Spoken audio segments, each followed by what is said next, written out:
You poured milk into your coffee this morning and thought nothing of it. But look at what actually happened there. You, an adult mammal, went to a container. You took out a fluid produced by the mammary glands of a completely different species, an animal that made it for its own infant, and you poured it into a hot drink. And you swallowed it. On purpose. In public. And then you probably did the same thing again tonight. In a bowl. Over something crunchy. Nothing about that struck you as strange. Because everyone around you does it too. But no other adult mammal on Earth does this. Not one. A grown cat won't drink milk without paying for it. A grown cow cannot drink cow's milk. The design is universal, it is old, and for almost the entire history of our own species, we followed it exactly like everything else with a spine and a jaw. Your ancestors could not drink milk. Not would not. Could not. And that raises two questions that turn out to be much harder than they look. How does a single mutation go from essentially non-existent to nearly universal across a whole continent in a few thousand years, which, in evolutionary terms, is a blink? And why? If it is such a powerful advantage, do the majority of people alive on this planet right now still not have it? The answer is not the obvious one. It took a database of 7,000 broken pots to find. And the people who found it were not even looking for what they got. Start with the default. Because the default is the part everyone gets backwards. Lactose is the sugar in milk. To break it apart, your small intestine has to produce an enzyme called lactase. And every healthy mammal is born making plenty of it, because milk is the only food a newborn gets. Then weaning happens, and the body does something. Deliberate. Turns the gene down. Production falls. Within a few years, it is mostly gone. That is not a failure. It is scheduled. Making an enzyme costs energy, and an animal that will never taste milk again after the age of 4 has no reason to keep the factory running. Every kitten, every puppy, every calf on Earth goes through this. So did every human being. For hundreds of thousands of years. Picture this, a camp somewhere in the Levant. 11,000 years ago. A woman is weaning her son. He's 3. Maybe 4. And it's not going well. For weeks he keeps coming back to her. And then, quietly, inside his body, a switch that has been on since the day he was born begins to close. He will grow up. He will grow old. If he is lucky.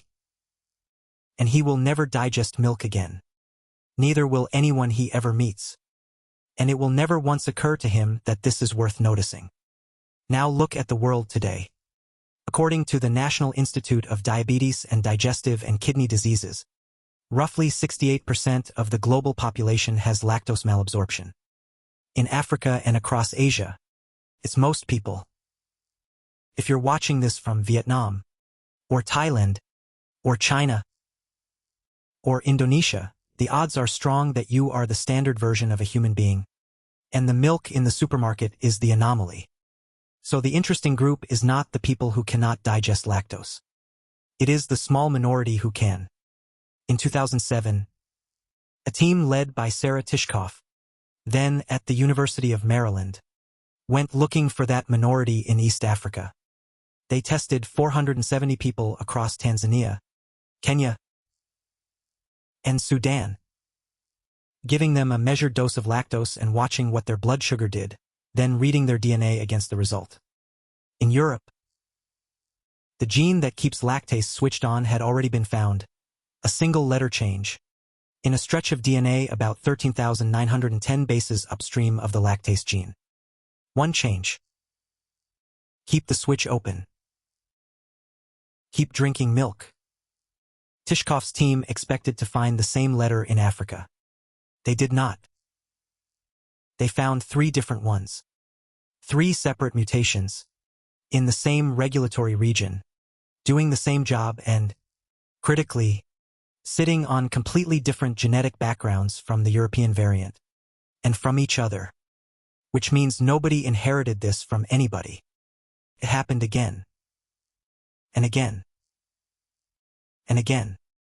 Evolution ran the same experiment in 4 different places, and 4 different times it found a way to jam the same switch open, because 4 different groups of people had started keeping animals that produce milk. The signature around the East African variant showed a selective sweep over roughly the past 7,000 years. 7,000 years is nothing. That's not deep time. That's a stretch of history with pottery in it.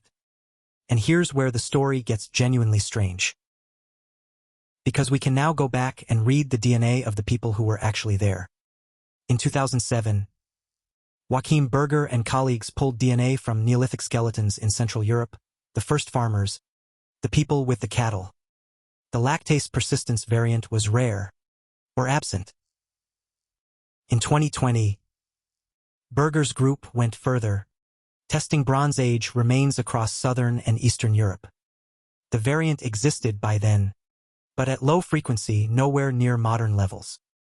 Their conclusion was that selection was still running hard through the last 3,000 years, right through the Iron Age and beyond. By medieval Germany, one cemetery study found 72%. Essentially the modern number. So the timeline is clear: farming and cattle come first. The gene comes much, much later. Which leaves an obvious hole. If nobody could digest it, what were they doing with all that milk for 4,000 years? They were, turns out, doing something clever.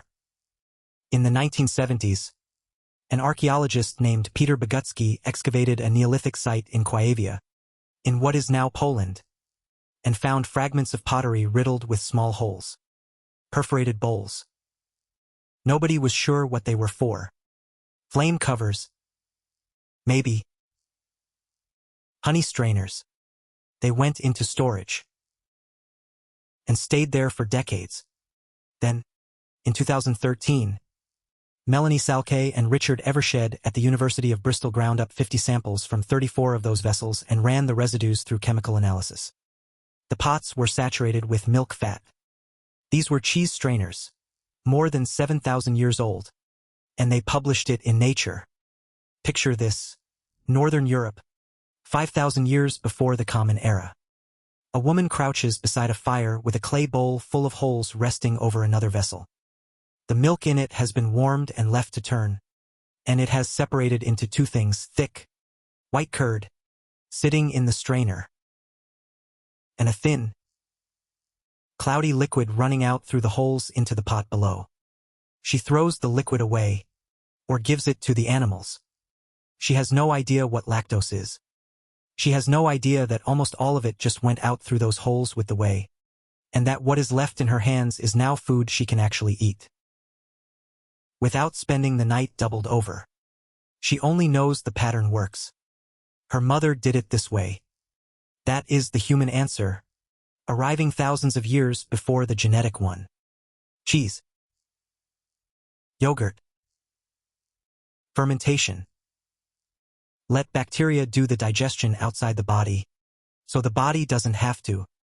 And it worked well enough that milk residues show up on pottery in northwestern Anatolia 8,500 years ago, in a world where essentially no adult alive could have drunk a cup of it fresh. Which brings us to the 7,000 pots.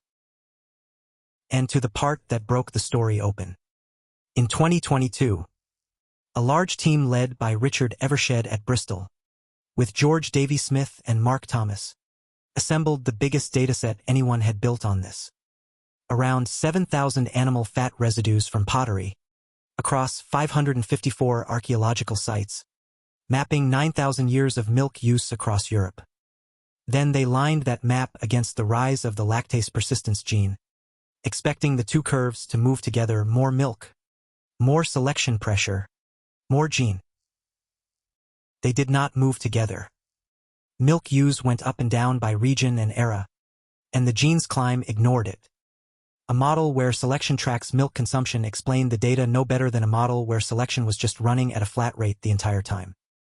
Then they checked it from the other end, in 500,000 living Europeans in the UK Biobank. If this gene is such a powerful advantage, carriers should drink much more milk and should be measurably healthier.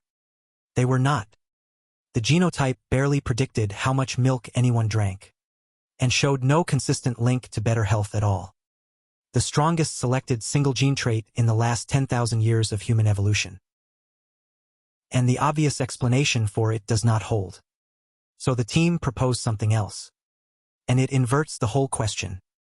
Being lactose intolerant, they point out, is not really dangerous. It's uncomfortable. Undigested lactose reaches your large intestine. Bacteria ferment it, and you get gas, cramps, and diarrhea. Unpleasant. Survivable. You have a bad night. And you're fine. Unless you're not fine to begin with. Now put that same bad night inside a famine. In a body that is already starving. Or inside a settlement with cattle in the yard and a pathogen already tearing through the population. Diarrhea in a healthy, well-fed adult is an inconvenience. Diarrhea in a malnourished, infected one is a way to die of dehydration in a matter of days. And the evidence fits that shape. When Evershed's team tested which factors best explained the gene's rise, the winners were not milk volumes. They were population crashes, settlement density, and reliance on wild animals, proxies for famine and for disease. So the gene may not have spread because milk made you stronger in good years. It may have spread because, in the worst years, when the crops failed and there was nothing left but the animals, the people who could drink milk without getting sick were the ones who were still alive the following spring. That is the difference. Not an advantage that accumulated slowly across thousands of ordinary days. An advantage that mattered enormously on a handful of terrible ones. And was worth nothing at all in between. Sit with that for a moment, because it changes what your own body is telling you. If you cannot drink milk, nothing has gone wrong with you. You are running the standard mammalian program, the one that has worked for 200 million years. And if you can, you are not carrying a superior version of a human being. You are carrying a scar. Somewhere behind you is a stretch of years so bad that the difference between digesting a cup of milk and not digesting it decided who had children. And who did not. Both of those things are written into your gut right now. And you can taste which one you got in about 20 minutes. If you made it this far, you are exactly the kind of person this channel exists for. We make videos like this one about ancient human behavior, about what your body still remembers, and about the distance between the world you were built for and the one you are living in. If that's something you want more of, hit subscribe. Costs you nothing. And it tells the algorithm this kind of storytelling is worth keeping alive. See you in the next one.